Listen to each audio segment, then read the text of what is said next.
The shoplifting epidemic taking over America with a $100 billion annual price tag. You're going to want to hear this episode because we're going to take it from the standpoint of this article is written from a former drug addict who was a professional booster. And he's going to get into the actual mechanics of what that looks like. This is a really good podcast in comparison to all those other ones. You're going to want to see it. Stay with me. Here we go. The stories are everywhere. Walmart store closures in Portland and Chicago. We covered those. An epidemic of drugstore thefts in New York. In Baltimore, a landmark grocery store shuts its doors after 25 years in a community desperate for fresh food.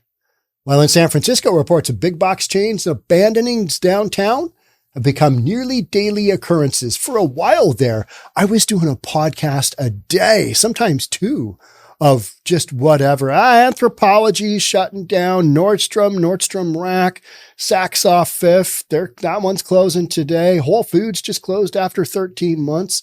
I mean, Westfield Mall is going back to its lender.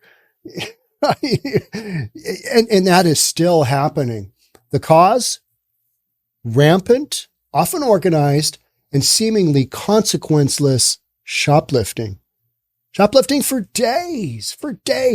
And if any politician, especially AOC, if she says the shoplifting is a crime of need, that is just nonsense, and it's just not true. This is the real deal here. So indeed, the U.S. is deep in what many are detailing an epidemic or calling an epidemic of thefts that cost retailers nearly $100 billion in 2021. And we've all seen the stories, and I've done the podcast on, okay, so you got to walk into this store and you got the, one-way swinging gates, and then you go through the rat maze to get your stuff. And that's if your stuff is on a shelf that's not all locked up. Many of the stores in these areas are now being completely glassed up and behind key. Do a little kiosk action and you can get your stuff. But if you are able to get your cart filled up, you got to go through this maze. And on the way out, you got one door and you got a dude standing right there that's making sure that you didn't do the 5-finger discount. You got a lot of this stuff going on because, organized retail theft and shoplifting, $100 billion. That's a big industry. And the epidemic is impacting both the bottom lines and operation strategies of massive corporations, ranging from Macy's to Ulta. Is that Ulta? Ulta. Yeah, that's that. Ulta's, I think, makeup. Is it makeup? It's one of those bright stores I will not go into. Ulta, don't go there. Guys, don't go there. You might not come back out. From 2014 to 2015, I lived in Los Angeles' Skid Row as a homeless drug addict. This is the author of the story. My daily heroin and crack cocaine habit cost hundreds of dollars, which I primarily supported through professional shoplifting, also known as boosting. All right. So now you've got your terms and now you know what's going on. The trade was lucrative and the threat of arrest fairly minimal. Across the political spectrum, analysts and academics endlessly debate the causes of this scourge. But for me, the roots could not be clearer. Working just 4 hours a day, I would earn up to $350 in untaxed cash, which allowed me to maintain my drug habit for over a year. That's items that are typically boosted and then sold to stolen merchandise dealers, also known as fences, are mostly health and beauty products, over-the-counter medications, and even food. So essentials. Because there's a market. Everybody needs essentials, right? Yeah, especially stuff that's sealed up, you can tell isn't broken. Okay. So that fentanyl addict, he didn't take half my ibuprofen. All right, that's good. Once a working relationship is set up with a fence, those who are selling these goods, they'll typically provide grocery lists of the items they're seeking, and boosters, like I once was, are usually paid between 10 to 20% of their retail value. Now you know how it works. All right. You go in, steal $300 worth of stuff, you get $30. You do that a handful of times. And that's why you've got people, going in and out of stores, just moving around. Somebody drives a car up, they just go in. It's an organized retail theft operation epidemic. That's what you've got. And you don't have laws on the books. And oftentimes in these areas, even if you do, you've got district attorneys that won't prosecute. And these aren't felonies anymore. These are misdemeanors. You get a little ticket. You get a ticket and nobody shows up to court for this stuff. So essentially, you're golden. Crime does pay. It does pay, right? Back then, fences either resold the stolen goods. He's talking about when he was an addict. Back then, fences either resold the items to local corner stores or set up tables at unofficial flea markets to offload their items. And in the particularly bad parts of town, they set up towels and blankets on the sidewalk and just sell them right there.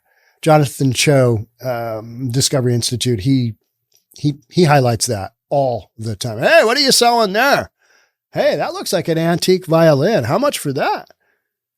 In recent years, however, fences have also turned to Amazon, eBay, and even Facebook Marketplace. Well, they sell their stolen bounty with ease. That is another massive component of this, is that you can open up an anonymous store. Nobody knows who you are. Nobody cares. As long as they're getting a good deal, that's what people care about. We have open air drug market in the International District here in Seattle. And stolen goods are sold there all day long. And I've heard multiple people say that's part of the problem, because now you've got, 80-year-old grandma coming down. She wants a deal from the community. She knows she can get a deal on that stuff. She knows it's stolen, but economically disadvantaged. She's going to buy that. She's going to pay her hard-earned cash to get it, or whatever she's got going on. But that continues the problem, right? People turning a blind eye. Well, I got this $400 North Face coat for $100. I'm a good shopper. Nah, you're just buying stolen goods online. It's not stolen. Really? How do you know that? The store I bought it from had, good ratings. Well, you don't know if it's stolen. This in combination with lax enforcement policies in major cities like San Fran and New York City has created an economic boom for thievery. They're not arresting anybody. They're not even handing out the speeding tickets for shoplifting, right? 10 years ago, during my criminal career, there was always the threat of arrest, even after the passing of Proposition 47 in 2014, which made shoplifting items valued at more than $950 a misdemeanor in California. Proposition 47 ensured that I couldn't get sentenced to prison, but I often endured short stints in jail. There, I would go through violent withdrawals from heroin, but still, I continued to steal once I was released a few days later. That sounds good. Yeah, that's a good plan. But following the 2020 push to defund the police and the subsequent loss of officers, professional shoplifters now operate in public and with clear impunity. And we've seen all the video. We have watched it unfold in front of us. Hey, these guys are breaking the store. They're literally going inside and just smashing up the store and grabbing stuff. Hey, it's the middle of the day. They do not care, because even if they're busted, what's going to happen to them? It's clearly a crime of need. You needed that Gucci purse. I know you did. Every day, videos emerge of robbers blithely filling duffel bags as store employees watch helplessly out of fear of violence or legal retribution. Rather than try and prevent pilfering, which was once considered part of their jobs, workers have become impotent enablers of a new criminal class that functions seemingly without conscience or consequence. That paragraph right there tells you a lot. Impotent enablers, right? Without conscience or consequence. Absolutely dialed in. Politicians such as AOC have defended shoplifters as victims of an oppressive economic system and vilified citizens and police officers that stand against them. Oppressive economic system. It still doesn't mean you can steal. It doesn't make it right. It doesn't even justify it. It's a horrible analogy, right? It's just, victims of an oppressive economic system. What? What are you talking about? What are you talking about? That is some mindless drivel, isn't it? It's much easier to frame people who steal baby formula and medicine as monsters to be jailed than acknowledge our politics and economic priorities create conditions where people steal baby formula to survive, AOC tweeted last year. All right, that is not what's going on at all. They are stealing to feed their addictions to whatever, probably fentanyl. They're stealing to feed their addictions. They're not stealing so that their baby has medicine. That's not a thing. That's not happening. It's just so clearly not. Some people might do that, but they would steal anyway, right? They're just, they've probably got an addiction already. And yeah, or they know that people need medicine for babies. So they steal that because it's, it's a commodity. It's a daily commodity that we need.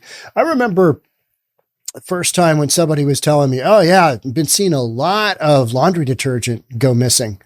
I was like, laundry detergent? All right. Okay. And it comes down to just basic stuff that we need in our lives. Everybody needs to clean their clothes, right? So if you see something on the sidewalk that's half price for something that that you need, and you don't have a lot of research, you might you might buy that. So why wouldn't they boost stuff that has a, excellent, history of sales on the black market? That's what you do. Backed by this sort of political messaging, professional shoplifting has skyrocketed, up 26.5% nationwide in 2021, according to Forbes. They were basically given the green light to shoplift, right? Across the United States. That's what happened. And as a result, everything from allergy medications to instant coffee is now barricaded behind lock and key in order to keep them safe. You know where it's not? Trader Joe's. I was noticing that yesterday. They just don't do that. And I also, those are such small stores and they've got so many people walking around. I think that's the big difference, right? Because, and all the employees that can see down the aisles, they can see the whole damn store for the most part. You might have back in the far corner in my store, it's it's kind of like the bread area, the bakery kind of area. I know they don't have real bakeries, but that area you can't quite see there. But everywhere else, employees at the front, desk or at the front cashier tables, they can see everything. So I don't know. I don't know. Take Walgreens, a staple of everyday life across America. In 2021, Walgreens closed 5 San Francisco outposts due to organized shoplifting. Yeah. Cause and effect. Yeah. 2 years later, the company debuted an entire anti-theft store in Chicago this past May, locking nearly every item away in a storage area and requiring customers to order them from a kiosk. And at that point in time, all I can think of is, well, I'm just going to buy the damn thing on Amazon. That's what I'm going to do. I'm going to have it overnighted. I'm going to find the one that's got, I can get it. I need that at 4 a.m. in my life. I do. It's just going to sit on the front porch and somebody's going to probably try and steal it. But whatever. True, Walgreens CFO James Kehoe recently conceded the company may have overstated the effect of organized theft on their bottom line. That is the only words out there that go that direction. And I believe he was trying to soft pedal from a rather hard stance. And he didn't really mean that, but it kind of got out there like that. But no, they didn't. Yeah, things are not going well for the whole shoplifting thing, right? But the visuals, metal detectors to gain entry, QR codes to request items speak for themselves. Unsurprisingly, actual paying customers have become fed up with everyday staples now barricaded behind plexiglass panels. In fact, it's common for item sales to drop 15 to 25% once they are locked away. I found that to be an incredibly interesting statistic. So, open, no plexiglass, no lock.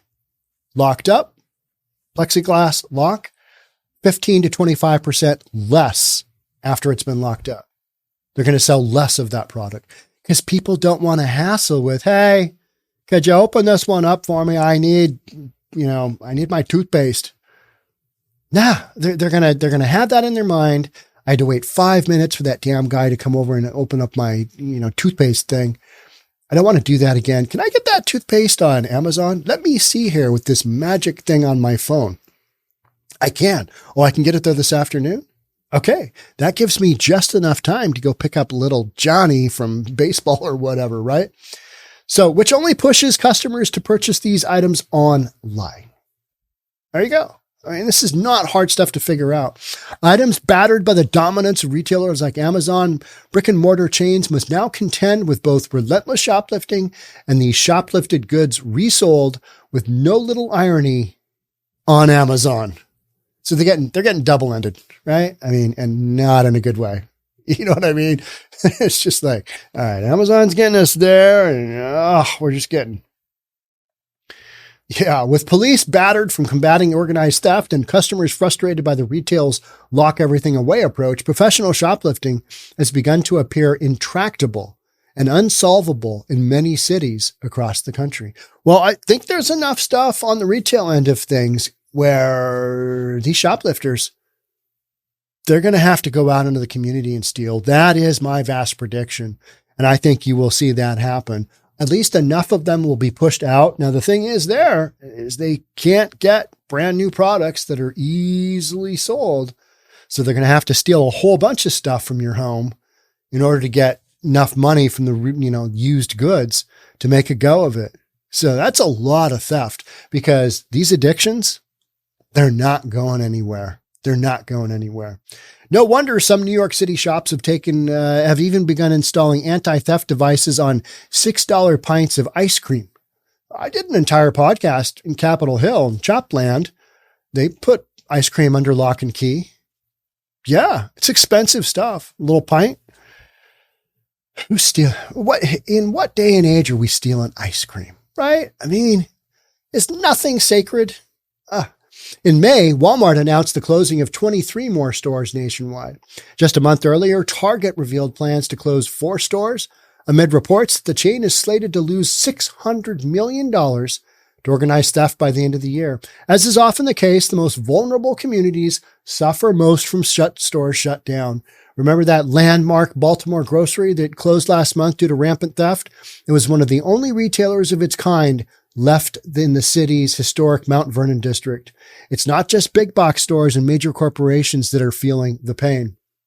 Theft among small business owners in New York City has risen by 77% over the past 5 years to 330 million. Small businesses. Unlike much of the West Coast, New York City officials are responding. This Mayor Adams, proposed an anti-theft plan for his city. The plan, however, is far from meeting the demands of a rising cohort of anti-theft advocacy groups, such as the Collective Action to Protect Our Stores Coalition, otherwise known as CAPS, which is comprised of local business owners. So here's what CAPS has done. CAPS has called for reinstating bail. What? So they actually have some skin in the game and maybe they come to their court hearing? I don't know. That sounds almost conservative. I mean, what are we even doing there? Creating a New York Police Department and District Attorney unit dedicated to retail theft? Oh, okay. Yeah. And raising assaults on retail workers to a Class D felony. All this stuff should be a felony anyway. Give them some jail time. Cool their jets. Let them figure out which way they want to go, right? Which presently includes offenses such as burglary and robbery.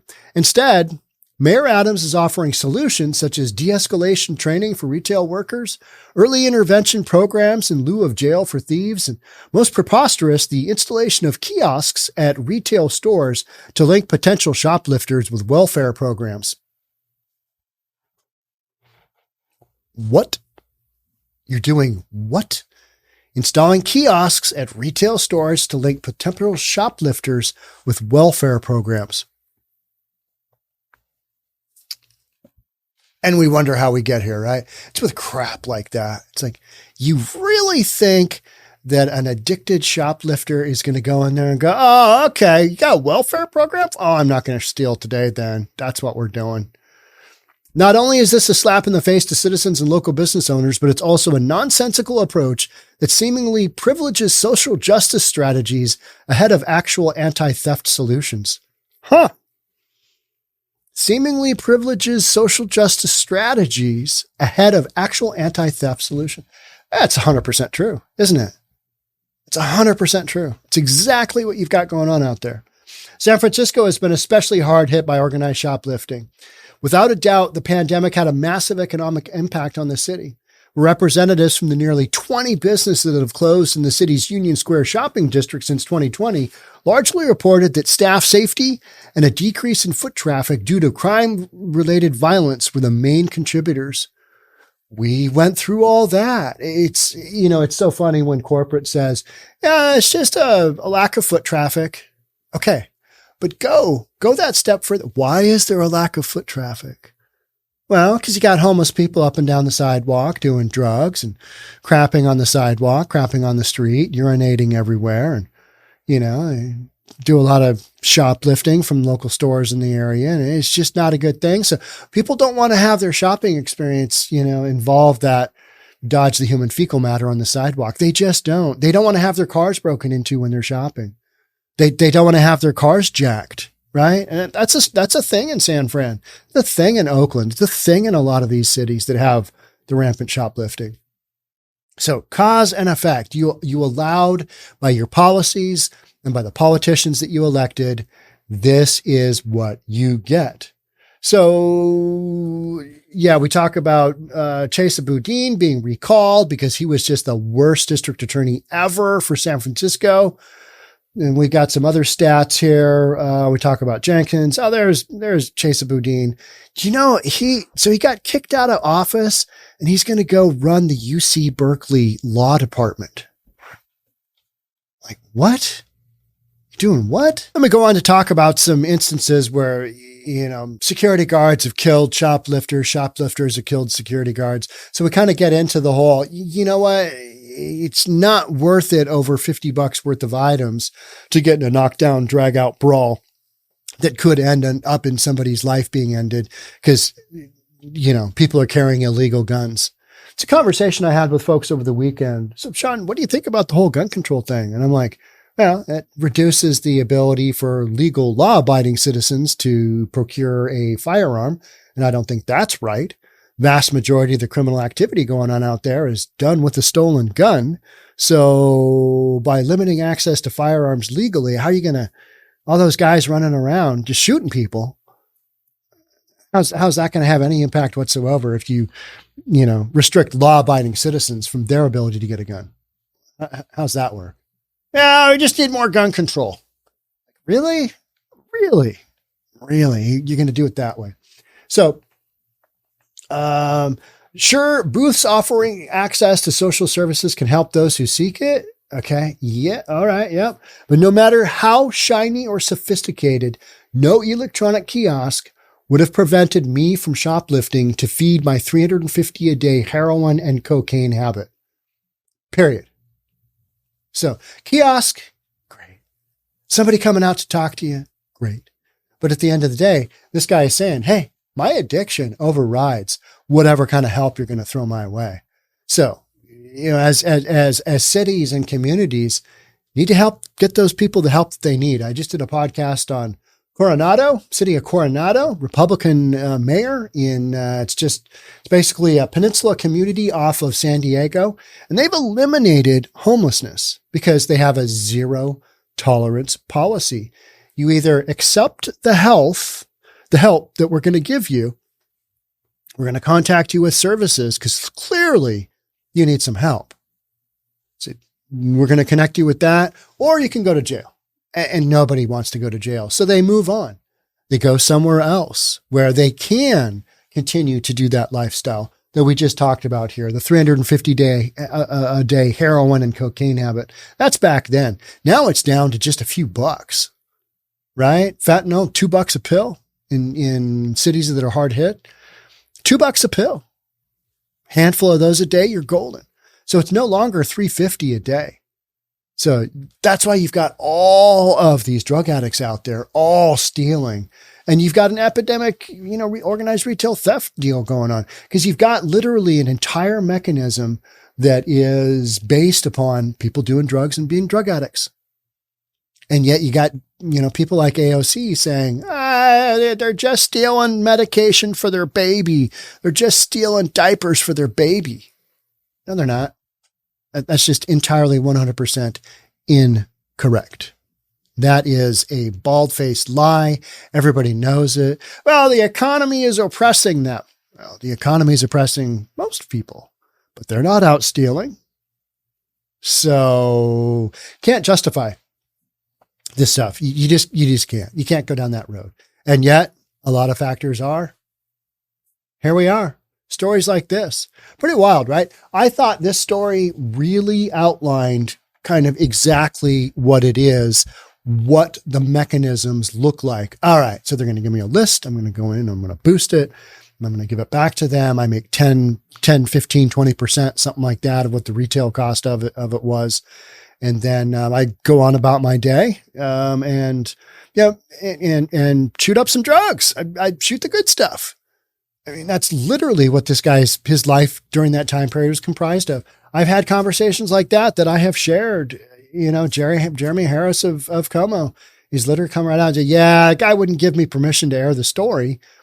But, this one guy, he's up at the Ship Canal Bridge in Campen, and all day long, he just goes and steals from Target. And he's got enough money, you know, from his fence to get the drugs that he needs. So, you know, how about that? How about them apples, right? Yeah. So what are we going to do? Well, don't allow this stuff to go on in your community. Have a zero tolerance party. But so many of these big cities are comprised of compassionate people that just turn a blind eye to this. My last podcast that I just got through doing was a homeowner in Portland was just, you know, worked up about the fact her house wasn't selling. And she had a homeless encampment across the street. She's like, it's not selling. They're not going to clear it until the end of July. Do I just have to wait until then? Yes, you do. You voted for the politicians who allowed all this to happen.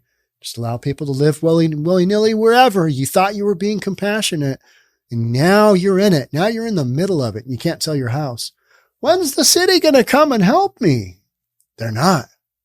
That's not happening. Maybe eventually they'll sweep it. But you know what happens when something gets swept? Comes right back. Just boom. It's that. Go away, come right back. We see it time and time and time and time again. So, and that a lot of the times it's because they know they can get away with it. It took them how long to sweep? So now the city is on to the next location to sweep, and you got to wait for them to come back and, you know, fix the camp that they've already swept. I've seen camps here in Seattle swept half a dozen times, maybe more than that, you know, over the last 5 years. It's insane. And it's because these people on drugs, the addictions aren't going away. So if you know that, and you know the reason they're stealing is to feed their habit, then it all kind of falls in place. And you're like, oh, okay. So we got a massive addiction problem that needs to be addressed. What are you going to do? Because the communities where, you know, some of it is the absolute worst. How about the entire state of Oregon? Getting healthcare, getting addiction services care that is one of the hardest states in the United States. It's probably the top 2 worst states. I think either Virginia or West Virginia was the other one that was just right there at the bottom of the barrel, getting people help as far as addiction services go. Just don't have the resources to do it. It's not there. It's not been a top priority. It's been more like, just live wherever you want. It's all right. Put your tent up there. We love you. Here's a tent. Here's your tarp. Here's your coffee. Here's a banana we're going to give you. Here's a sandwich. Here's your clean needles. Just totally enabled a scenario. And now you can't put that back in the box that it came in, can you? No. These people have addictions that need to be fed. And that is the overriding deal that you've got going on here. It's not like people are just going to work their way out of it. You know, you maybe have a bad habit, and then you just kind of, after a while, you're like, this just isn't doing what it was doing for me before. So I'm just going to work on not doing it. You're not doing that with fentanyl. You're not doing that with meth. You're not doing that with crack. I mean, you know, heroin, you name it, whatever synthetic drug you want to talk about. Not happening, because so much of this stuff is laced with fentanyl and people are just wildly addicted to it. So expect this to continue, and expect cities to, oh my gosh, we didn't know we had such a problem. How did this happen? Who allowed this to happen? Well, you did by electing all the politicians that you did, and they enacted laws. It got you where you are. How about that? How about them apples? All right, that's it for me. Thanks so much for being here. I will catch up with you on the next one. Bye for now.